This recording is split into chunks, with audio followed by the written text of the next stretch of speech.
اس کی بات کرتے ہیں, بار بار بات کرتے ہیں, اور ان کی طرف سے کوئی بھی مذمتی بیان کسی قسم کا نہیں آتا, نہ کوئی ان کی داد رسائی کی جاتی ہے احمدیوں اسی کی. طرح یہ ہے نعیم صاحب, یہ تو ہم آج سے نہیں دیکھ رہے, ایک لمبا عرصہ ہو گیا ہے, 50-60 سال ہو گئے ہیں کہ مسلسل ایک امتیازی سلوک کیا جا رہا ہے, ظلم کا نشانہ بنایا جا رہا ہے, اور زبردستی کے انسانی حقوق جو ہیں وہ ختم کیے جا رہے ہیں. بلکہ احمدیوں کے نہیں, میں نے تو آپ کو پہلے بھی بتایا تھا کہ تمام اقلیتوں کے ساتھ یہی سلوک کیا جا رہا ہے, اور کوئی ایسی مربوط کسی حکومت کی پالیسی نہیں آئی جو اس چیز کو روکے, یا معاشرے میں ایک ٹالرنس, ایک برداشت یا ایک لبرل معاشرہ تشکیل دینے کی طرف لوگ آئے. اور بلکہ جو قائد اعظم نے کہا تھا کہ یہ ریاست نہیں ہے, ہر پاکستانی جو پاکستان میں رہتا ہے اس کو سارے بنیادی حقوق اس کو حاصل ہوں گے, ہر ہندو اپنے مندر میں جانے کے لیے آزاد ہوگا, اسی طرح سکھ اپنے گردوارے میں جانے کے لیے آزاد ہوگا, اسی طرح عیسائی اپنے چرچ میں جانے کے لیے آزاد ہوں گے, اور مسلمان اپنی مساجد میں جانے کے لیے آزاد ہوں گے. ریاست کو مذہب کے معاملات میں کوئی دلچسپی نہیں ہوگی. ریاست کا کام اپنے شہریوں کی فلاح و بہبود کے حوالے سے کام کرنا. ہم دیکھ رہے ہیں کہ انتہا پسندی, مذہبی انتہا پسندی بڑھتی جا رہی ہے, اور وہ انتہا تک پہنچ رہی ہے کہ جہاں قتل و غارت کو بھی جرم نہیں سمجھا جا رہا. ٹھیک ہے, قتل و غارت کو بھی جرم نہیں سمجھا جا رہا. صحیح بات ہے. اور اس طرح اس معاشرے کو یا اس ریاست کو چلانا, دنیا میں کون سی ایسی ریاست ہے جو اس بد انصاف کی وجہ سے, انصاف نہیں بد انصافی کے ساتھ وہ حکومت یا وہ ریاست ترقی کر سکے؟ میرے خیال میں ایسا ممکن نہیں. اچھا مجھے یہ بتائیں کہ جو احمدی تو اللہ تعالیٰ کے فضل سے وہ مساجد میں جاتے ہیں, نمازیں پڑھتے ہیں, عبادت کرتے ہیں, اس کے علاوہ کسی قسم کا شرک بھی نہیں کرتے, اور پاکستان میں جگہ جگہ پہ ہر گلی محلے میں شرک کے اڈے کھلے ہوئے ہیں جس کی اسلام کم از کم اجازت نہیں دیتا. اس کے باوجود وہ لوگ آزاد ہیں. وہ اذان کے جو ہوتے ہیں, جو فکرے ہوتے ہیں, وہ بھی بدل کی کچھ مختلف فرقہ جات میں پڑھے جاتے ہیں. کبھی ان کے اوپر بھی ایسی پابندی نہیں لگی. حالانکہ احمدیوں کی اذان بھی وہی ہے جو خدا تعالیٰ کے رسول نے بتائی ہے, جو نبی کریم صلی اللہ علیہ وسلم. میں نے آپ سے عرض کیا کہ یہ جو پاکستان میں مختلف فرقے مسلمانوں کے بنے ہوئے ہیں, جن میں شیعہ, سنی, وہابی, بریلوی, دیوبندی, جتنے بھی آپ لے لیں, ان کے اکثر جید علماء نے ایک دوسرے کے کفر کے فتوے لگائے ہوئے ہیں. یعنی آپ کوئی ایک بھی فرقے نے دوسرے فرقے کو مسلمان نہیں تسلیم کیا. ان کے علماء کے خود فتوے موجود ہیں, لیکن یہ سارے جب جماعت احمدیہ کا معاملہ آتا ہے تو یہ سارے اکٹھے ہو جاتے ہیں. اچھا مسعود صاحب, میری ایک میرا سوال ہے آپ سے. نبی کریم صلی اللہ علیہ وسلم نے تو فرمایا تھا میری امت 73 فرقوں میں بٹے گی, ٹھیک ہے, اور حضور نے یہ بھی فرمایا تھا کہ 72 جو ہے وہ جہنمی ہوں گے, ایک جنتی. اگر یہ سارے ٹھیک ہیں, حق پہ ہیں, تو یہ تو 72 کہتے ہیں, 72 جو ہیں وہ جنتی ہیں, ایک جہنمی. اس معاملے میں ہماری جو سادہ جو مسلمان بھائی ہیں سارے, وہ ہمیں نبی کریم صلی اللہ علیہ وسلم کی بات ماننی پڑے گی, یا اس اسمبلی کی, جو پاکستان کی اسمبلی ہے جس نے 74 میں جا کے احمدیوں کو غیر مسلم قرار دے دیا تھا. اور ویسے بھی آخرت میں جب خدا تعالیٰ سے کوئی سوال جواب ہوں گے, کیا خدا تعالیٰ پاکستان کی قومی اسمبلی کا کوئی فیصلہ لے گا جن کی حالت آپ نے دیکھ لی چند دن پہلے, وہ ساری کھل کے سامنے آ گئی ہے؟ کیا ان کا فیصلہ مانا جائے گا, یا حضرت اقدس محمد مصطفیٰ صلی اللہ علیہ وسلم کا فیصلہ مانا جائے گا کہ 72 غلط ہو سکتے ہیں, ایک ٹھیک؟ مگر یہ بدبختی یہ ہے وہ 72 شرک بھی کرتے ہیں, ہر قسم کے الٹے سیدھے کام بھی کرتے ہیں. وہ کہتے ہیں 72 جنتی ہیں, ایک جہنمی. اور ان میں سے ایک کا تو آپ نے دیکھ لیا, کل پرسوں وہ میڈیا میں آ گیا, ان کی رپورٹ آ گئی کہ وہ بزرگ آدمی لگ رہے ہیں دیکھنے میں, عبد الرحمان صاحب ہیں جو بزرگ آدمی لگ رہے ہیں, اور بچے کے ساتھ زیادتی کر رہے ہیں, جنسی زیادتی کر رہے ہیں. اور خود کو یہ سارے مسلمان کہتے ہیں. دیکھیں یہ تو نعیم صاحب آپ نے تو خود ہی میرے اپنے سوالوں کا جواب بھی اس میں دے دیا کہ دیکھیں یہ کیسے ممکن ہے کہ خدا کے جو پیغمبر تھے آخر الزماں حضرت محمد محمد صلی اللہ علیہ مصطفیٰ وسلم. کہ ان کی احادیث یا ان کی پیشن گوئیوں کو یہ لوگ اپنے زور بازو سے غلط ثابت کر سکیں گے تو ممکن ہی نہیں. یقیناً حضور صلی اللہ علیہ وسلم ہی کی پیشن گوئیاں یا ان کی حدیثیں سچ ثابت ہوں گی. اور انہوں نے جس طرح فرمایا کہ یہ جو 14ویں صدی کے علماء ہیں یہ زمین کے اوپر بدترین مخلوق. صحیح. اور یہاں تک فرمایا آپ نے حدیثوں میں کہ لوگ ان کے پاس یعنی ممبر پہ ان کے پاس لوگ ہدایت کے لیے مشورے کے لیے جائیں گے تو وہ کیا دیکھیں گے کہ آگے سور اور بندر بیٹھے. صحیح. ٹھیک ہے. تو پھر یہ بھی حدیث ہے کہ انہی میں سے فتنے پیدا ہوں گے اور واپس انہی میں لوٹ جائیں گے.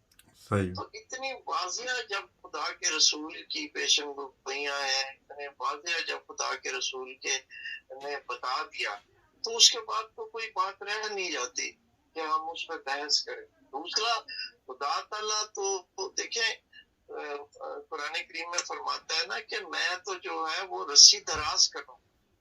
ٹھیک ہے. میں مہلت دیتا ہوں کہ کل کو یہ نہ کہہ سکیں کہ اے خدا تو نے ہمیں مہلت نہیں دی ہمیں سمجھنے نہیں دیا ہمیں عقل نہیں عطا کی تاکہ ہم ہدایت پا جاتے. تو اللہ تعالیٰ تو وہ بڑے واضح طور پہ فرماتا ہے کہ میں تو جتنی یہ مہلت چاہتے ہیں میں ان کو دیتا ہوں. صحیح. ٹھیک ہے. اور پھر وہ ایک وقت آتا ہے کہ جب وہ اس رسی کو کھینچتا ہے تبھی خدا تعالیٰ فرماتا ہے نا وَاعْتَصِمُوا بِحَبْلِ اللَّهِ جَمِيعًا وَلَا تَفَرَّقُوا کہ خدا کی رسی کو مضبوطی سے تھامو اور تفرقے میں نہ پڑو. صحیح. ٹھیک ہے. صحیح. تو انہوں نے کیا تفرقے انہوں نے کون سی رسی پکڑی ہوئی ہے؟ یہ عاشق رسول ہے. اس عاشق رسول کے نیچے وہ قتل و غارت کر رہے ہیں.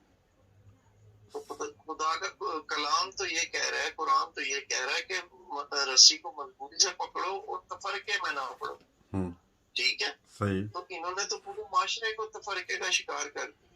صحیح. ہر بندے کو یہ اختیار دے دیا ہے اس معاشرے نے ہر بندے کو یہ اختیار دے دیا ہے کہ وہ جس پہ چاہے عاشق نعوذ باللہ توہین رسالت کا الزام لگائے اسے قتل کر دے اور اسے کوئی پکڑ نہیں سکتا. وہ تو غازی کہلائے گا.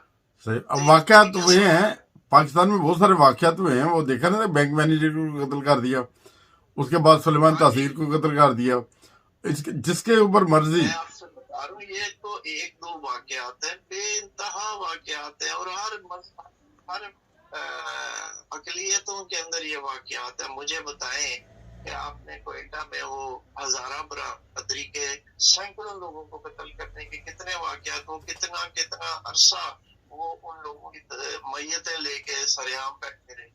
صحیح بات ہے. کبھی 100 قتل کیے گئے کبھی 50 کیے گئے کبھی 22 کیے گئے کبھی 24 کیے گئے. باقاعدہ ایک خاص طبقے کو آئیڈینٹیفائی کر کے گولیاں ماری. یہ تو میں نہیں سمجھتا کہ یہ کس کروٹ یہ اونٹ بیٹھے گا اور یہ کس طرح اس اونٹ کو قابو کریں گے کیونکہ یہ تو وہ علماء دین ہیں جن کو علماء سو کہا گیا.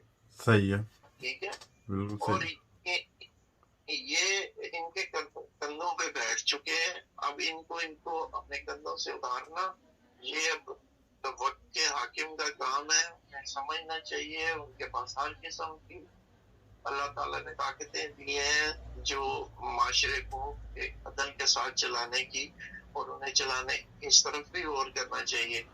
باقی رہی جہاں تک ان واقعات کی بات تو یہ واقعات جب معاشرے میں انتشار پھیل چکا ہوتا ہے تو یہ واقعات روزمرہ کی واقعات بن جاتے ہیں. اور جس طرح ابھی آپ نے وہ لاہور کے ایک مدرسے کا ذکر کیا وہ 65 کے 70 سالہ موت 70 سال کے 65 سال اس کی عمر ہے. ٹھیک ہے. اور اس کو اب جا کے جب ایک چیز وائرل ہوگی جب تک وہ بچہ اس کا انٹرویو آتا ہے وہ کہتا ہے کہ جب میں کہتا تھا تو میری کوئی مانتا نہیں تھا میری کوئی بات پہ یقین نہیں کرتا تھا. مجبوراً مجھے اس چیز کو ثابت کرنے کے لیے میں نے خود ویڈیو بنائی اور پھر میں نے وہ وائرل کی. صحیح. تو آج کر کے اس کی جو آرگنائزیشن کمیٹی ہے اس مدرسے کی, انہوں نے اس کو تحلیل کر دیا, ان کو برخاست کر دیا عہدے سے اور مدرسے سے نکال دیا گیا. تو اسی طرح کئی اور واقعات آئے دن. اچھا وہ مولوی صاحب اس کے باوجود, اچھا مسعود صاحب وہ مولوی صاحب بڑی دیدہ دلیری کے ساتھ جب ان کی ویڈیو وائرل ہوئی ہے, وہ میڈیا پہ آ کے کہہ رہے ہیں کہ دیکھیں اس ویڈیو کو دیکھ سکتے ہیں, اس میں ہل نہیں رہا. اور یار اس نے کیا ہلنی ہے؟ جو شادی شدہ لوگ ہیں وہ تو جانتے ہیں ایک انسان بھی ہلے تو کافی ہوتا ہے ایسے کام کے لیے نا. تو اس کے اندر یہ کیا ثبوت کیا دے رہے ہیں, پھر اس کے بعد قسمیں کھا رہے ہیں. وہ قرآن کریم کی نعوذ باللہ اللہ تعالیٰ رحم کرے, وہ قسمیں کھا رہے ہیں وہ جیسی حرکت کی ہے, اور اس میں وہ ثبوت یہ دے رہے ہیں میں ہل نہیں رہا, مجھے دیکھیں. یقین مانے ان کی ویڈیو دیکھیں وہ ہل بھی رہے ہیں, وہ جتنا اس کے لیے اس کام کے لیے مناسب ہلنا ہوتا ہے اس سے زیادہ ہل رہے ہیں, بلکہ اس کو بھی ہلا رہے ہیں. ٹھیک ہے, اور ثبوت کیا پیش کر رہے ہیں کہ یہ معاملہ ہو گیا ہے. اس کے بعد اسے شرم نہیں آئی, کم از کم دوسری دفعہ تو میڈیا میں نہ آئے. سر اس دور کے جو علماء ہیں جی ان کے بارے میں بیشتر وقت کے انبیاء کے دور میں اس دور کے علماء سے پناہ مانگی گئی کہ اللہ تعالیٰ ہم تیری پناہ میں آتے ہیں کہ ہمیں کبھی کہیں ہمیں ان علماء میں سے نہ بنائیے جو زمین کے اوپر بدترین مخلوق ہوں گے. اور اس کی بدترین مخلوق ہونے کی وجہ کیا ہے؟ صحیح بات. برائی تو یہ جو انسان ہے جب سے دنیا بنی ہے, جب سے انسانیت کا وجود آیا ہے, یہ برائی تو ہوتی رہی ہے. صحیح بات ہے. ٹھیک ہے, یہ ختم نہیں ہوئی دنیا. چیز میں آپ کو بتاؤں کہ کیوں ان کو بدترین مخلوق کہا گیا ہے. وہ اس لیے کہ یہ خدا اور رسول کے نام پہ اپنا چہرہ دنیا کے سامنے لے کے آتے ہیں, خدا اور رسول کے نام پہ, اور بیک گراؤنڈ پہ ان کے یہ کردار ہے, اس لیے انہیں بدترین مخلوق کہا گیا. صحیح, میری بات سمجھ گیا ہوں. ٹھیک ہے, تو اس قسم کے میں نہیں سمجھتا کہ اللہ تعالیٰ یہ خود اب خدا کے عذاب کو دعوت دے رہے ہیں. اور خدا تعالیٰ کے ہم نے دیکھا ہے کہ جن قوموں نے بدفعلیاں کی اندر ایسی عادات جو من حیث القوم پائی گئیں, جن میں کم تولنا, جس میں جھوٹ بولنا, جس میں بدکاری عروج پر ہونا, وہ قومیں خدا نے ہلاک کر دی. ٹھیک ہے, صحیح بات ہے. بس خوف کھانا چاہیے ایسے وقت سے کہ جب خدا کا غضب جو ہے وہ بڑھ کے اور یہ اس کا شکار ہو. صحیح. اور بدقسمتی دیکھیں, ہمیں ان کے لیے دعا کرنی چاہیے کہ اللہ تعالیٰ ان کو ہدایت دے اور ان کو سیدھے راستے پہ لے. اچھا بدقسمتی یہ ہے کہ ایسا واقعہ جب ہوا ہے, رونما ہوا ہے, ان کا بہت بڑا عالم تھا علماء, یہ جو مولانا فضل الرحمان صاحب کی پارٹی ہے, بجائے اس کے کہ کچھ شرم ساری سے ان لوگوں کا سر جھک جاتا. بدقسمتی یہ کہ اس کے فوراً بعد ہی ایک مسجد کے منارے شہید کیے جا رہے ہیں, اور اس کے اوپر پورے پاکستان میں کسی مولانا صاحب کی زبان نہیں ہلتی کہ یار خدا کا خوف کریں, مساجد کے منارے نہ شہید کریں, ادھر کوئی شرک نہیں کرتے. اور اسی طرح مسعود بھائی ایک اور چیز بھی نہ تو ادھر وہ شرک کیا جاتا ہے, بلکہ اکثر علماء یہ فتویٰ لگاتے ہیں جو قادیانی حضرات ہیں وہ دل سے کلمہ اور پڑھتے ہیں. اور بدبختوں عقل کے اندھو لوگوں یہ دیکھیں, اگر وہ دل سے اور پڑھتے ہیں تو لکھا ہوا کلمہ تو وہی ہے نا, لا الہ الا اللہ محمد رسول اللہ. وہ تو کسی اندھے کو یہ نا سیمنٹ کے ساتھ لکھا ہو, وہ ہاتھ سے دیکھ سکتا ہے یہ ٹھیک لکھا ہے کہ نہیں. اس کلمے کو بھی چھینی اور تھوڑوں کے ساتھ پاکستان کے اندر شہید کیا جا رہا ہے, اور اس کے اوپر کئی دفعہ تو کچھ لوگ اکٹھے ہوتے ہیں وہ نعرے بھی لگا رہے ہوتے ہیں. بس اس لیے میں نے کہا کہ ہمیں خوف آتا ہے کہ اللہ تعالیٰ کا غضب یا عذاب اس قوم کو اپنی لپیٹ میں نہ لے لے. ہم دعا کرتے ہیں کہ اے خدا تو ان کے دلوں کو ہدایت عطا کر. یہی معاملات ہیں جو دیکھ کے پریشانی کا باعث بن رہے ہیں, اور حاکم وقت اس کا ذمہ دار ہے. جو بھی ہوگا صحیح بات ہے, اس کو دیکھنا چاہیے اور انصاف جو ہے وہ قائم کرنا چاہیے، وہ خواہ کسی بھی رنگ میں۔ صحیح بات ہے۔ حضور صلی اللہ علیہ وسلم کے بارے میں آتا ہے کہ کسی یہودی کا جنازہ جا رہا تھا، تو جب وہ آپ کے قریب سے گزرا تو آپ ادب سے کھڑے ہو، تو صحابہ جو آپ صلی اللہ علیہ وسلم کے پاس موجود تھے انہوں نے سمجھا کہ شاید آپ صلی اللہ علیہ وسلم کو علم نہیں کہ یہ کس کا جنازہ۔ ان میں سے کچھ صحابہ نے کہا یا رسول اللہ یہ تو ایک یہودی کا جنازہ ہے۔ آپ صلی اللہ علیہ وسلم نے کہا تو آپ صلی اللہ علیہ وسلم نے آگے سے کیا فرق ہے کہ وہ یہودی کا جنازہ ہے لیکن وہ ایک انسان بھی، اور بحیثیت انسان اس کا احترام ہم پر فرض۔ تو آپ نے ساروں کو حکم دیا کہ آپ اس غم میں لوگوں کے ساتھ شامل ہوں۔